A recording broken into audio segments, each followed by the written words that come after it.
بسم اللہ الرحمن الرحیم۔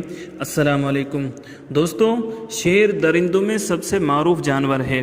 عربی زبان میں شیر کو اسد کہتے ہیں۔ امام ابن خالویہ فرماتے ہیں شیر کے 500 نام ہیں اور اس کی اتنی ہی صفات ہیں۔ شیر کی بہت سی اقسام ہیں۔ ارسطو نے کہا کہ میں نے شیر کی ایک عجیب قسم دیکھی جس کا رنگ سرخ تھا، اس کا چہرہ انسانی چہرے کے مشابہ اور اس کی دم بچھو کی دم کی طرح تھی۔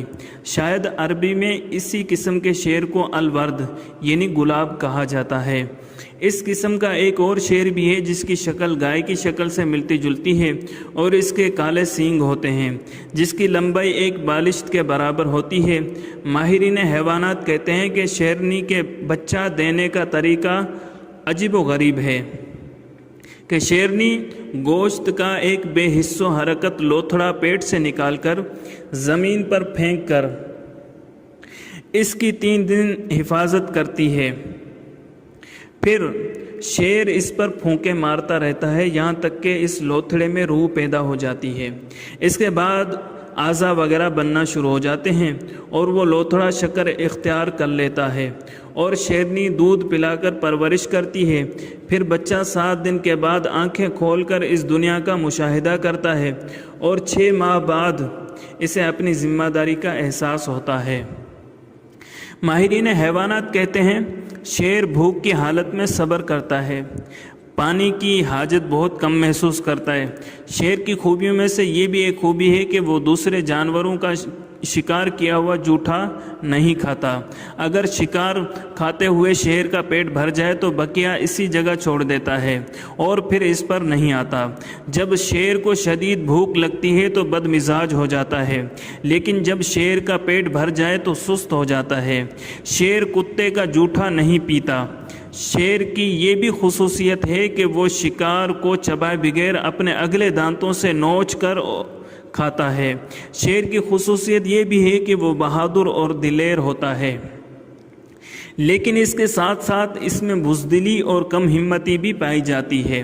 شیر مرغ کی آواز سے گھبراتا ہے، بلی کی خوفناک آواز سے بھی ڈرتا ہے۔ شیر کی گرفت بہت مضبوط ہوتی ہے، وہ کسی جانور سے الفت نہیں رکھتا، اس لیے کہ وہ اس کو اس قابل نہیں سمجھتا کہ وہ اس کے حملے کا جواب دے سکیں۔ اگر شیر کی کھال کسی چیز پر رکھ دی جائے تو اس سے بال آہستہ آہستہ جھڑنے لگتے ہیں۔ شیر کوشش کے باوجود بھی کسی حائضہ عورت کے پاس جانا چاہے تو نہیں جا سکتا۔ شیر پر ہمیشہ بخار کا غلبہ رہتا ہے۔ شیر کی عمر لمبی ہوتی ہے۔ شیر کے بوڑھا ہونے کی نشانی یہ ہے کہ اس کے دانت گرنے لگتے ہیں۔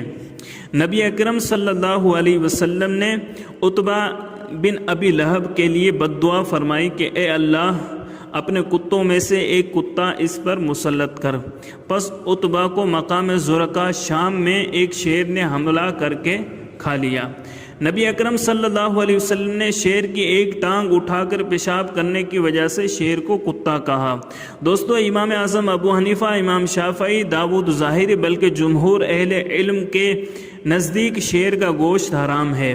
یہ لوگ اس حدیث سے استدلال کرتے ہیں جو امام مسلم نے روایت کی کہ نبی کریم صلی اللہ علیہ وسلم نے فرمایا جو جانور دانتوں سے شکار پکڑتا ہو اس کا کھانا حرام ہے۔ دوستو، شیر کے طبی فوائد میں سے کچھ طبی فوائد یہ بھی ہیں۔ ایک، اگر کوئی شخص شیر کی چربی کی مالش اپنے پورے بدن پر کر لے تو اس کے نزدیک کوئی جانور نہیں آئے گا اور ایسا آدمی درندوں کے شر سے محفوظ رہے گا۔ اگر شیر کی دھاڑ مگر مچ سن لے تو اس کا دم گھٹ جاتا ہے۔ 3، اگر کوئی آدمی نر شیر کا پتا انڈے کے ساتھ ملا کر پی لے تو اس کے لیے عورت کی تمام گرہیں کھل جاتی ہیں۔ 4، اگر کوئی آدمی شیر کی بالوں والی کھال کا ایک ٹکڑا باندھ کر گلے میں ڈال لے تو مرگی کی بیماری جو بالغ ہونے سے پہلے ہوئی ٹھیک ہو جاتی ہے، لیکن بالغ ہونے کے بعد ہوئی ہو تو اس میں فائدہ نہ دے گا۔ 5، اگر کسی جگہ شیر کے بالوں میں آگ لگا دی جائے تو اس کی مہک سے سارے جانور بھاگ جاتے ہیں۔ 6، فالج کے مریض کے لیے شیر کا گوشت بہت مفید ہے۔ 7، اگر شیر کی کھال کا چھوٹا سا ٹکڑا کپڑے کی صندوق میں رکھ دیا جائے تو ان کپڑوں میں دیمک نہیں لگتی۔ 8، اگر کوئی شخص شیر کے دانتوں کو اپنے پاس رکھ لے تو دانتوں کے درد سے محفوظ رہے گا۔ 9، اگر شیر کی چربی کی مالش ہاتھ پاؤں پر کی جائے تو ٹھنڈک کا احساس نہیں ہوتا، اگر پورے بدن پر مالش کی جائے تو جون کا اندیشہ نہیں رہتا۔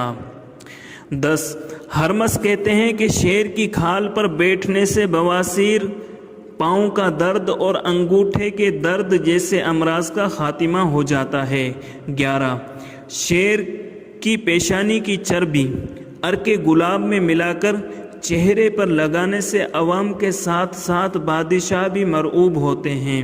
12، تبری کہتے ہیں کہ شیر کے پتے کا سرما آنکھوں میں لگانے سے فائدہ ہوتا ہے۔ اگر کسی کو یرقان ہو گیا ہو تو شیر کے پتے کو 6 رتی کے برابر آب اسپغول میں پودینہ کے ساتھ ملا کر پلایا جائے تو فائدہ ہوگا۔ 13، اگر شیر کے خصیے کو بورق احمر میں ملا کر خشک کر کے باریک کر کے ستو میں نہار منہ بطور شربت استعمال کیا جائے تو پیٹ کے ہر درد کے لیے مفید ہے۔ 14، اگر کسی کو اختلاج قلب کی شکایت ہو تو اس کے لیے شیر کے دماغ کو پرانے زیتون کے تیل میں ملا کر مالش کرنا فائدہ مند ہے۔ 15، اگر کسی کو سستی کاہلی کی شکایت ہو یا بدن میں چھائیاں پڑ گئی ہوں تو شیر کی چربی کی مالش اس کے لیے مفید ہے، بلکہ چہرے کے تمام امراض کے لیے مفید ہے۔ 16، اگر شیر کے گوبر کو خشک کر کے رگڑنے والی خوشبو میں ملا کر سفید داغوں پر لگایا جائے تو داغ ختم ہو جاتے ہیں۔ اسی طرح اگر شیر کا گوبر خشک کر کے برابر لے کر کسی شراب کے عادی کو پلایا جائے تو وہ شخص شراب سے اتنا متنفر ہو جائے گا کہ وہ شراب کو دیکھنا پسند نہیں کرے گا۔ 17، شیر کے پتے کو شہد میں ملا کر کنٹھ مالا میں لگانا فائدہ مند ہے۔ 18، شیر کی چربی کو لہسن میں ملا کر باریک کرنے کے بعد بدن پر مالش کر لی جائے تو کوئی جانور قریب نہیں آئے گا۔ دوستو، خواب میں شیر کو دیکھنے کی مختلف تعبیریں ہیں۔ شیر خواب میں کسی ظالم و جابر کی شکل میں، کبھی زبردست بہادر مضبوط قسم کی گرفت کرنے والا، کبھی خطرناک دشمن اور کبھی نہایت کامیاب حملہ آور کی شکل میں آتا ہے۔ تمام جانوروں میں خطرناک جانور ہے۔ اس کے چنگل سے نہ کوئی دوست محفوظ رہتا ہے اور نہ کوئی دشمن۔ شیر خواب میں اکثر موت کی خبر دیتا ہے، اس لیے کہ وہ لوگوں کو موت کے گھاٹ اتار دیتا ہے، لیکن بسا اوقات وہ مریض کو اس کی عافیت خیریت کی خوشخبری دیتا ہے۔ اگر کسی نے خواب میں شیر کو دیکھا اس حال میں کہ شیر اس کو نہیں دیکھ رہا بلکہ یہ شیر کو دیکھ کر بھاگ رہا ہے تو اس کی تعبیر یہ ہوگی کہ وہ جس چیز سے خوف زدہ ہے اس سے نجات پائے گا، نیز اسے علم و حکمت کی دولت بھی نصیب ہوگی، اس لیے کہ اللہ تعالیٰ کا ارشاد ہے فَفَرَرْتُ مِنْكُمْ لَمَّا خِفْتُكُمْ فَوَهَبَ لِي رَبِّي حُكْمًا وَجَعَلَنِي مِنَ الْمُرْسَلِينَ۔ پس میں فرار ہو گیا تم سے جب مجھے خوف محسوس ہوا، پھر مجھے میرے رب نے حکمت عطا فرمائی اور مجھے پیغمبروں میں شامل کر دیا۔ علامہ محمد بن سیرین فرماتے ہیں کہ اگر کسی نے ایسا خواب دیکھا کہ شیر اس کے مقابل آ گیا ہے، پھر وہ شیر سے بھاگ رہا ہے تو اس کی تعبیر یہ ہوگی کہ شیر کو دیکھنے والا ہمیشہ بخار میں مبتلا رہے گا یا جیل میں زندگی گزارے گا، اس لیے کہ بخار مومن کے لیے قید خانہ ہے، لیکن کبھی ایسا بھی ہوتا ہے کہ ایسے خواب کی کسی بھی مرض میں مبتلا ہونے کی تعبیر دی جاتی ہے۔ اگر کسی نے خواب میں دیکھا کہ وہ شیر کے بال یا گوشت یا ہڈی لیے ہوئے ہے تو اس کی تعبیر یہ ہوگی کہ اسے کسی حاکم یا دشمن سے دولت حاصل ہوگی۔ اگر کسی نے خواب میں دیکھا کہ وہ شیر پر سوار ہے لیکن اسے خوف بھی محسوس ہو رہا ہے تو اس کی تعبیر یہ ہوگی کہ وہ شخص کسی پریشانی یا آزمائش میں مبتلا ہوگا۔ لیکن اگر سوار ہونے والا خوف محسوس نہیں کرتا تو اس کی تعبیر یہ ہے کہ اسے دشمن پر غلبہ حاصل ہوگا۔ اگر کسی نے خواب میں دیکھا کہ وہ شیر کے ساتھ بغیر کسی خوف کے لیٹا ہوا ہے تو اس کی تعبیر یہ ہوگی کہ وہ دشمن سے محفوظ رہے گا۔ اگر کسی نے خواب میں دیکھا کہ وہ شیر کا سر کھا رہا ہے تو اس کی تعبیر یہ ہوگی کہ وہ کسی ملک کا بادشاہ بنایا جائے گا۔ اگر کسی نے خواب میں دیکھا کہ وہ شیر کو چرا رہا ہے تو اس کی تعبیر یہ ہوگی کہ وہ ظالم حاکم کے ساتھ بھلائی چارگی کا معاملہ کرے گا۔ اگر کسی نے خواب میں دیکھا کہ اس نے شیر کے بچے کو گود میں لیا ہوا ہے تو اس کی تعبیر یہ ہوگی کہ اس کے ہاں بچے کی ولادت ہوگی، بشرط یہ کہ اس کی بیوی حاملہ ہو۔ لیکن اگر حاملہ نہیں ہے تو پھر اس کی تعبیر یہ ہوگی کہ وہ کسی امیر بچے کی پرورش کرے گا۔ اگر کسی نے خواب میں دیکھا کہ شیر اسے دیکھ کر دھاڑتا ہے تو اس کی تعبیر یہ ہوگی کہ خواب دیکھنے والا کسی مرض میں مبتلا ہوگا۔ اگر دیکھے شیر نے اس کو قتل کر دیا ہے، اگر وہ غلام تھا تو آزاد، ورنہ دیکھنے والے کو کسی حاکم سے ڈر یا خوف ہوگا۔ اگر کسی نے خواب میں دیکھا کہ شیر دھاڑ رہا ہے تو اس کو کسی حکمران سے ڈانٹ کا خدشہ رہے گا۔